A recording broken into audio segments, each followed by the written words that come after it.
Mhm.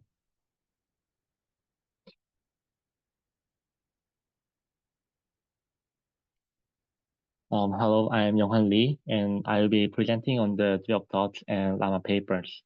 The Tree of Thought paper was presented at ULIS 2023 and is related to prompt engineering. First, let me introduce the concept of a language model. A language model takes text input and assigns the probabilities to word sequences. These models handle tasks related to language, such as text generation, context understanding, and translation. Final models include GPT or Palm, Llama, and BERT. To help language models better understand tasks, we use prompts. A prompt provides the context for the input text, guiding the language model on what output to generate. There are three famous prompt methods. First one is the input-output prompting. This is the most common method where the input task is wrapped with task instructions or a few set input and output examples. Second one is the chain of thought prompting. It is used when the relationship between input and output is non-trivial. It introduces the intermediate thoughts that connect input and output sequentially. And the third one is the chain of thought with step consistency. It is an ensemble version of the chain of thought. It samples multiple chains and returns the most frequent result. It provides better and more flexible results than the previous one, the chain of thought. However, these three prompting methods do not address the limitations of language models in decision-making tasks. Generative language models make token-level decisions one by one from left to right without exploring different continuations or incorporating planning or backtracking. Therefore, they struggle with tasks requiring exploration and strategic look ahead and critical initial decisions. To address this paper proposes a new prompting method called Tree of Thoughts. This involves answering four key questions. First one is the thought decomposition. This decides how many steps to decompose. And second one is the thought generator. And this determines how many thoughts to generate for the next step. Using either COT prompting for sampling or purpose prompting for generation. And third one is the state evaluator. It assesses the reasonable of generative thoughts using methods like numerical ratings from 1 to 10 or value assessment like a good or bad. Or it also uses the voting. And first one is the thought exploration. I mean sorry. But the first one is the search algorithm. It provides a method for exploring the tree of thoughts, such as breadth first search or depth first search, DFS. With future work potentially involving NGDS, Monte Carlo search, or HTA algorithm. For example, let's consider a 5 times Y mini crossword. This involves filling a grid with 5 horizontal and 5 vertical words. Decomposite the okay.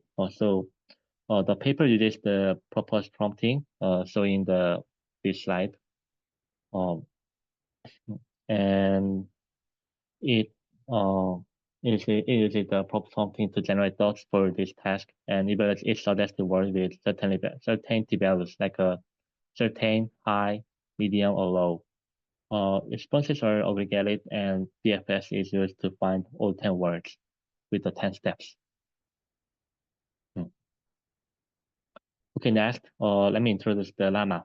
It's a Llama, a large language model from Meta, presented in 2023. Llama achieves the higher performance with fewer parameters than GPT-3.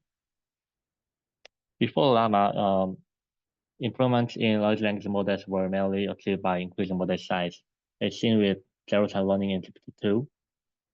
However, Hoffman's paper demonstrates that the best performance does not always come from larger models.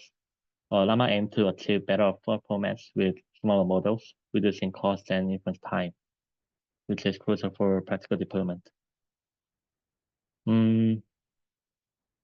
Oh, sorry. Okay.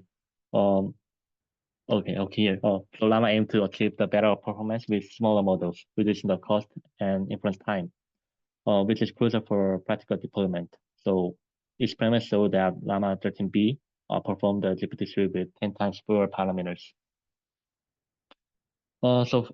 Basically, Llama used the decoder-only transformer architecture and it improved the uh, traditional transformer in three ways. The first one is the pre-normalization. It normalizes the input instead of the output of each sublayer, like shown in this uh, figure. So it allows for more stable training and using the RMS normalization uh, than instead of using the batch normalization. It is faster and less computationally intensive, uh, and also it gives the non-linearity to the model. And second one is the CVGLU activation function. So by replacing the ReLU activation function, it provides the smooth transitions for negative inputs and solving the negative values. So the banished problem of the negative value or value. And third one is the rotary embeddings. So the rotary positional embedding was applied to this one, to Llama. So traditional positional embeddings use the absolute positions of the words, which makes it difficult to generalize to longer sequences. However, the rotary embeddings um, is calculate the relative positions and applying the rotation transforms, and it is more flexible and generalized better to longer sequences. So also it it gives the embedding position information directly and continuously. And this is the end of my presentation. Thank you for listening. Um, you know.